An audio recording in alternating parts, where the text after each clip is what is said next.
আজকে রান্না করব পাঙাশ মাছ হাত ঘষে রান্না করব, ঠিক আছে। পাঙাশ মাছ এখানে মানে 10 পিস মাছ নিয়েছি। আর এবার আমি একটা একটা করে মশলা দেবো, দিয়ে একটা চামচ দিয়ে সব মশলাগুলো একটা একটা করে দিয়ে দেবো। প্রথমে দিচ্ছি হচ্ছে একটু সরিষা বাটা, মরিচ, শুকনো মরিচ, হ্যাঁ একটু শুকনো মরিচ দেবেন, তাহলে কালারটা সুন্দর আসবে। কাঁচা মরিচ দেওয়ার সাথে সাথে আবার 2টা শুকনো মরিচ দেবেন। পেঁয়াজ বাটা, জিরে বাটা, রসুন বাটা,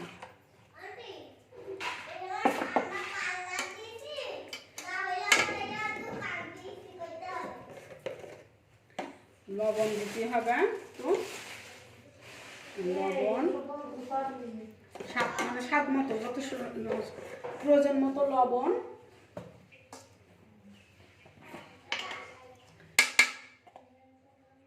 আর হলুদ।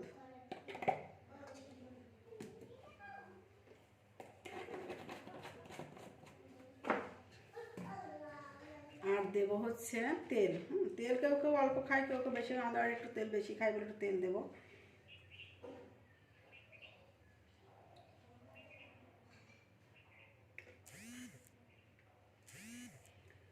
একটু 50 গ্রাম মতন তেল দেবেন, বেশি দেওয়ার দরকার নাই। দিয়ে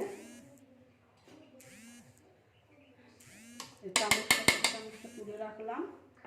তারপর একটু হাত একটুখানি মেখে নিতে হবে। সরি, আমার গায়ে পড়ছিল তো এই জন্য।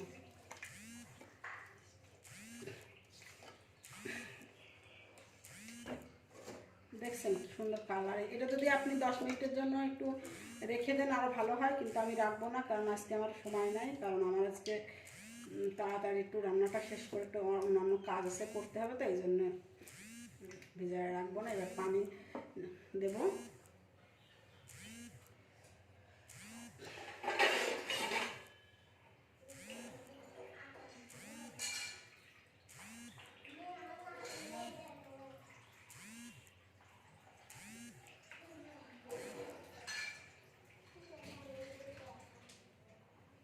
এই যে পানিটা দিয়ে দিলাম, পানি আনতে গেছিলাম, দেরি হয়ে গেছিলো, পানি দিয়ে দিলাম। দেওয়ার পরে এবার আগুনটা ধরাবো, ধরিয়ে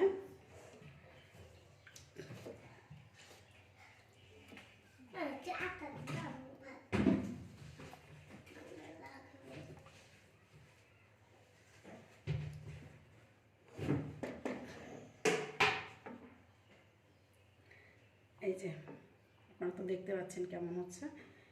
এরপরে আগুন ধরিয়ে দেব, দিয়ে 15, আর এবার আগুনটা ধরিয়ে দিলাম। আমার গ্যাসের ফায়ারিং নষ্ট হয়ে গেছে বলে আবার কি করতে হচ্ছে।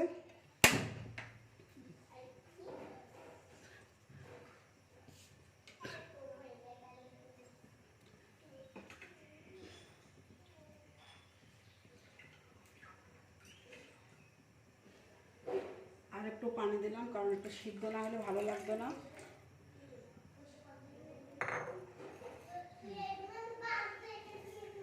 এই যে পানি দিয়েছি, এখন 15 মিনিট মতো বন্ধ করে রাখবো। জাল দেবো, ফুটাবো 15 মিনিট।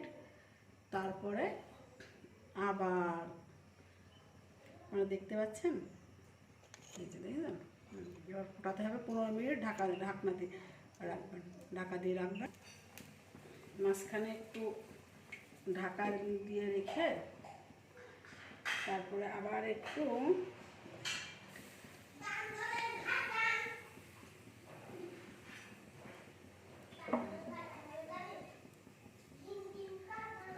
নাড়া দিয়ে দিতে হবে, দিয়ে আবার 10 মিনিট দিতে হবে, ঠিক আছে। একটু নাড়া দিয়ে দিলাম, কারণ একটু নাড়া দিলে পরে মশলাটা সব সাথে মিক্সচার হবে। এই যে নাড়া দিয়ে আবার ঢেকে দিলাম আরও 10 মিনিট পরে। এখন 10 মিনিট ঢাকনা দিয়ে রাখবো। রাখার পরে আবার তারপরে দেখব কেমন হয়। আপনারা সরষে ইলিশ তো অনেক সময় অনেকেই খায়, একটু আপনারা সরিষা বাটা দিয়ে পাঙাশ খেয়ে দেখেন, ভালো লাগবে। কারণ আমি এর আগে একবার ট্রাই করছিলাম, ভালো লেগেছে বলে দ্বিতীয়বার করছি, সত্যি ভালো লেগেছে।